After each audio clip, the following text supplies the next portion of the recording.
let's start with Syria. Syrian rebel forces have seized Damascus as the Assad regime topples. Now, this is a really interesting and, dare I say, complex situation. The morality of Assad is not complex. Assad is a brutal tyrant and also, a dog shit statesman in general. Can't speak for his, acumen in eye surgery. But as far as the rulership over Syria goes, not a good guy. Okay? This is something that I've talked about, especially as of late, quite a bit. Having said that, however, I analyze it in a way that is not dissimilar in many respects to Saddam Hussein, because there are plenty of people. Syria is a very diverse country. There are plenty of people who have been destroyed by the brutality of the Assad regime. This much is true. But the destabilization of Syria still, at the end of the day, benefits the United States of America. Okay? And we will talk in depth about all the parties involved today. I have already covered it. I have given you a little briefer, but it's a situation where it's literally like neither side is good, with the exception, I guess, of the Kurdish groups in the region. But even the Kurdish groups that are good in the region are still directly funded and trained by America.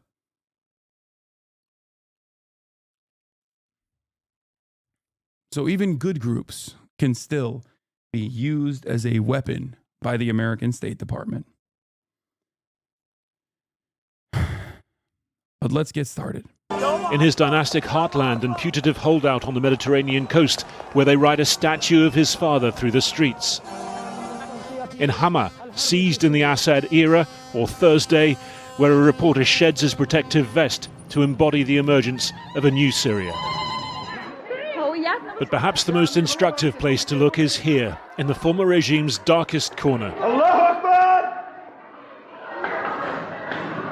The corridors of Saidnaya prison, north of Damascus, where they killed so many thousands, they built a crematorium outside.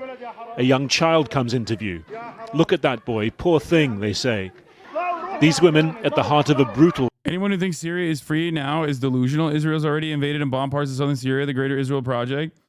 Don't worry, we'll talk about it. I'm going to get industrial oppression, being freed, being told to say God is great, not to worry about possessions, about ID cards, about where to go and how. Another prison, the same story.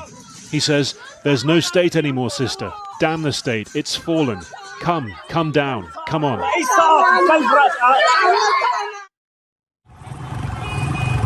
Russia's foreign ministry left to confirm that Assad was now out of the country, having left instructions to transfer power peacefully. Assad's prime minister saying he will stay in Syria to hand over government functions to a transitional administration.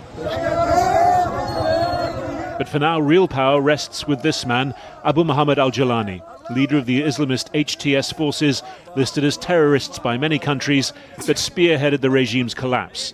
For days... he got a copy of... Listen, he got a copy of Why Nations Fail from Acemoglu, the Turkish MIT guy, and he got woke. He read one copy of Why Nations Fail, and he was like, we got to protect these institutions. He's been talking in terms of moderation, of safeguards for minorities. Inside Damascus's Umayyad Mosque, a message of victory for Sunni Islam. This is a new victory, my brothers, for the entire Islamic nation. Victory, my brothers, marks a new chapter in the region's history. We have avoided the dangers of leaving Syria. Overall, is this a positive or negative? I'm gonna keep it $150 with you, okay?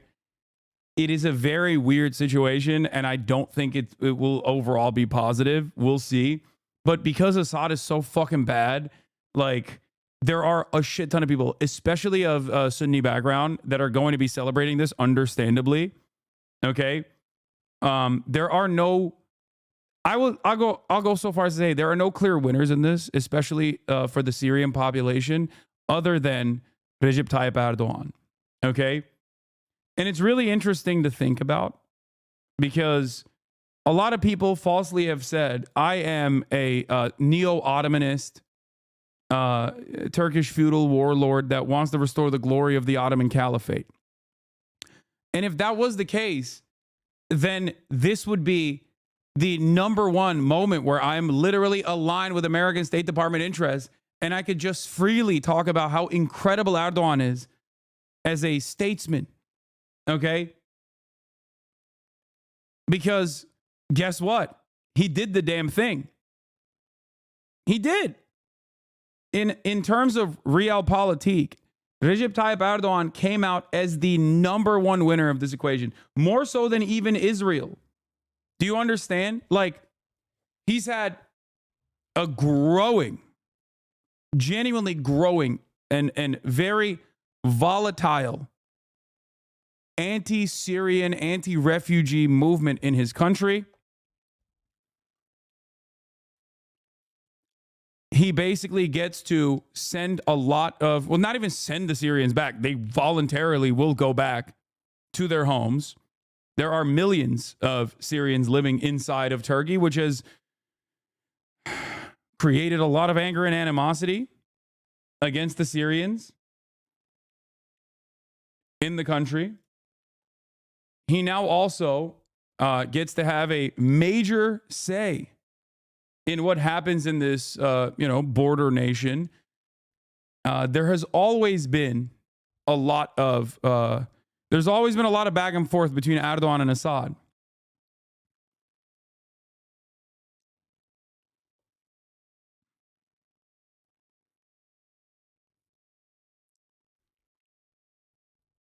If Syrians have voluntarily returned to their homes, how is this a bad thing? Oh, no, I'm not saying it's a bad thing. I think it's, look, no one should be forced out of their homes by a brutal regime, okay? That's why I'm saying that just like every other real movement during the Arab Spring, the Syrian revolutionary forces did not start at an incorrect starting point. There was a very valid reason for people to rise up against the Assad regime. But, as is the case globally, very quickly, I think other regional operatives, whether it be Russia that came to defend Syria, whether it be Iran that came to defend the Syrian regime, or whether it be America and America's obviously number one ally in the region, Turkey, and also Israel, that took advantage of the instability and used it to shove their own actors into the equation to suit their own interests.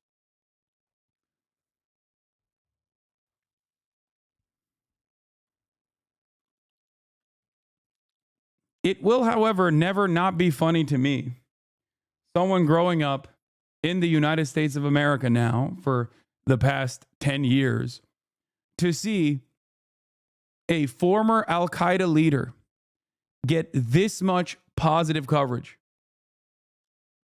In my opinion, this is so close to the Afghan civil war,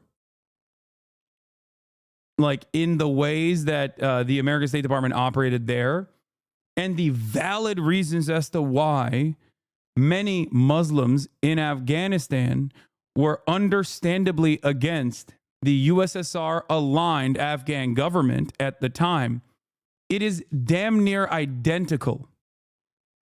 And I think we know what happened in the aftermath of arming and offering logistical support to the brave Mujahideen. It is wild to me that we are once again doing the exact same thing. Now, I have no good solutions to this. I don't. I do not know what the best pathway forward for Syria is. But the only thing I will say is that it is understandable that the Syrians that were victim to the brutalities of the Assad regime are celebrating. Having said that, those who have quote unquote liberated Syria from the throes of Assad's brutal regime are unfortunately not great either. Türkiye is the difference here. Her şey Amerikan gücü dahilinde değil. Kardeşim, NATO ülkesi, yapma etme. Saçmalamayın arkadaşlar. Nükleer füzesi var Amerika'nın. Yapmayın etmeyin ya. İncirlik'te Amerikan nükleer füzeleri var. Saçmalıyorsunuz eğer Amerika'nın Amerika git orada ne yapacaksan yap demeden Türkiye hiçbir bok yapamaz. Yapmayın etmeyin. Allah Allah. Saçmalık yani. Dönüp de diyorsunuz ki bir yandan da Kürtlere veriyorlar ama silah. Tamam. Ondan sonra Türkiye geri gidiyor. Vuruyor Kürtleri. Amerika hiç bakmıyor bile. Neden bakmıyor? Çünkü sikinde değil. Çünkü Türkiye NATO. Türkiye NATO'nun ikinci en büyük ordusu. Saçmalamayın. Yani Erdoğan her gün çıkar der ki İsrail'in amına koyayım. İsrail'in amına koyayım. İsrail orospu çocukları. Ondan sonra Bakü'den göndermiyorlar mesela yine petrolü. Türkiye üzerinden göndermiyorlar mı petrolü İsrail'e? Gönderiyorlar. Neden? Yıllar boyunca Erdoğan Mavi Marmara'dan sonra anasını sikeyim İsrail'in falan dedi. Ne yaptılar? Bunu dediler. Ondan sonra ne yaptı? İsrail'in pilotları yine gelip NATO üslerinde çalışmadılar mı? Çalıştılar. Eğitimlerini orada aldılar.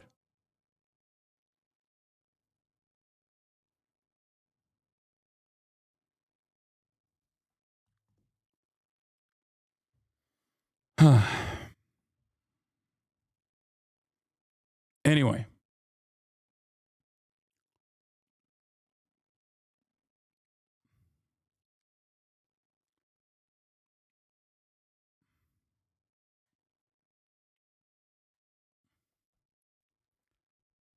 Are you also very concerned about Turkey taking its influence over the victorious rebel factions and turning them against the Kurds? I think either it's going to be a Balkanization that is still pieced up by the Western forces. Israel will also have a say. I don't suspect Turkey like just straightforwardly pummeling the Kurdish groups in the region. And if they do, that will still be at the behest of America.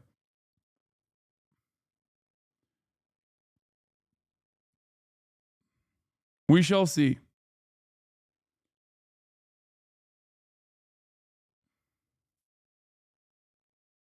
Syria as a playground for Iranian ambitions, spreading sectarianism and corruption. The Assad family's home, the vast presidential palace, now a site for a sort of revolutionary tourism, an opportunity to reclaim some of the regime's ill-gotten gains. Victory to Syria. Syria remains and Assad is in hell, in the dustbin of history. But for millions of Syria's displaced, it's their own homes they're desperate to reclaim. So often these roads have been clogged with those fleeing to safety. Now the polarity has been reversed. Hope embodied in a traffic jam.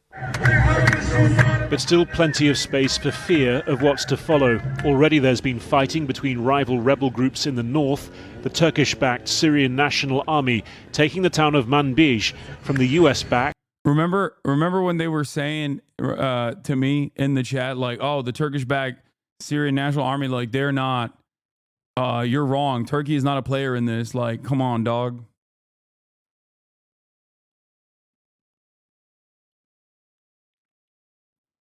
it's about to get, in my opinion, it's about to get more fucked somehow.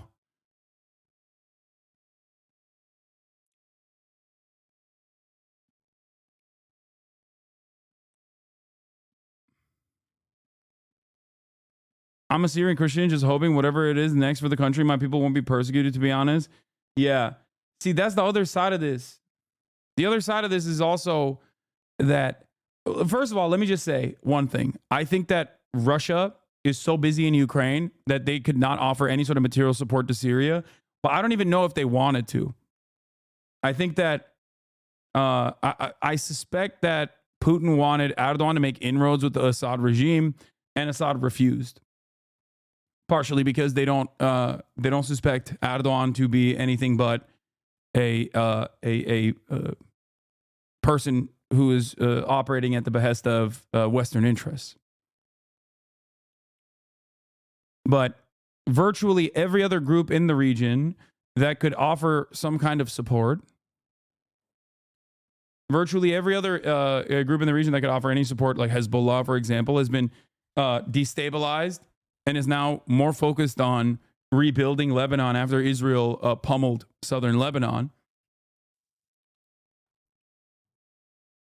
And all of the axis of resistance against Israel in the region is licking their wounds and trying to reconstruct.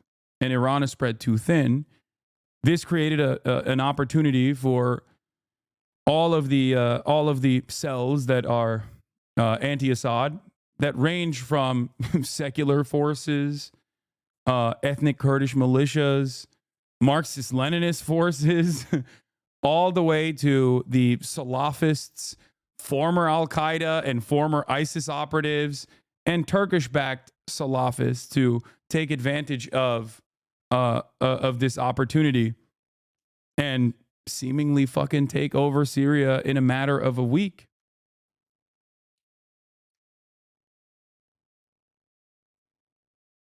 That is precisely what happened here. And I am fearful of what will happen to the many different ethnic minorities, ranging from Kurdish people to the Shia population to the Christians, especially under the Assyrians, especially under the rulership of, I mean, straight up Al-Qaeda. Like, these guys are former Al-Qaeda leaders.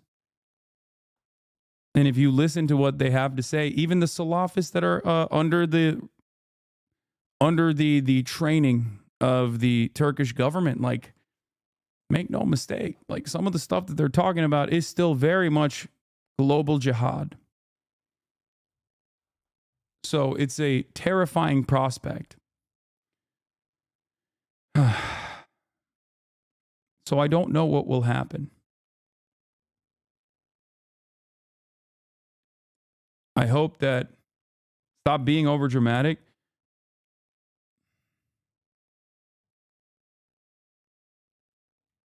Chatter. It's impossible not to see random people being released from prison and the celebration that creates, that you know, the celebration that invokes. Okay, it's a good thing objectively. I am not of the mindset that, like, every single person that was imprisoned by the Assad government was a fucking ISIS terrorist or whatever. Okay, that's ridiculous. There are so many people who were falsely imprisoned. Having said that, however, the very fact that the major forces here, like major players in the coalition, being former Al-Qaeda leadership, I think it's understandable for me to demonstrate some level of concern, especially for all of the non-Sunni Syrian populations and even the Sunni Syrian populations, as a matter of fact. There is a reason why Hamas originally was in favor of toppling the Assad government, despite the fact that they literally operated in the way that they operate out of Doha right now. They used to operate out of Damascus. Okay? Because there was a valid reason for the uprising against Assad. But if you are to expect me to sit here and be like, this is going to be fantastic for Syrians because the major coalition head, who was a former Al-Qaeda guy, is now saying, oh, that was just a phase. When we were like decapitating Christians, when we were beheading Christians, that was just a phase for me. I'm good with that. When I said global jihad and, you know, rising up in arms against the Christian heretics, like that was just a phase. I'm good now. It's hard for me to believe that. And this is before we even get to Israel in the equation as well. While the Assad regime is not exactly pro-Palestine and hasn't been for quite a while, okay? Syria provided a logistical hub for the axis of resistance in the region, and it was a shaky allegiance that they had, specifically with the Iranian government. But it was still a logistical hub nonetheless. A logistical hub for Hezbollah and a logistical hub for, Iran in general.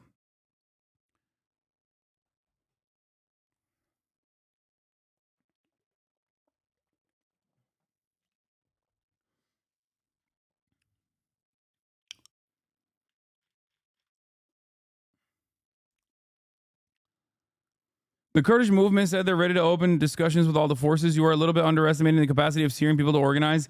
HTS are less radical than before, even from 2018, and not only after U.S. backup. They did that to get international sympathy for only after Assad order, and they got that. Did you see the Saydana prison? Yeah, I'm gonna cover the Saydana prison as well. That part is really fucking insane. Saydana prison apparently has, it's like a fresh hell. They have, that's the one with the multiple floors that are impossible to reach at this point, right?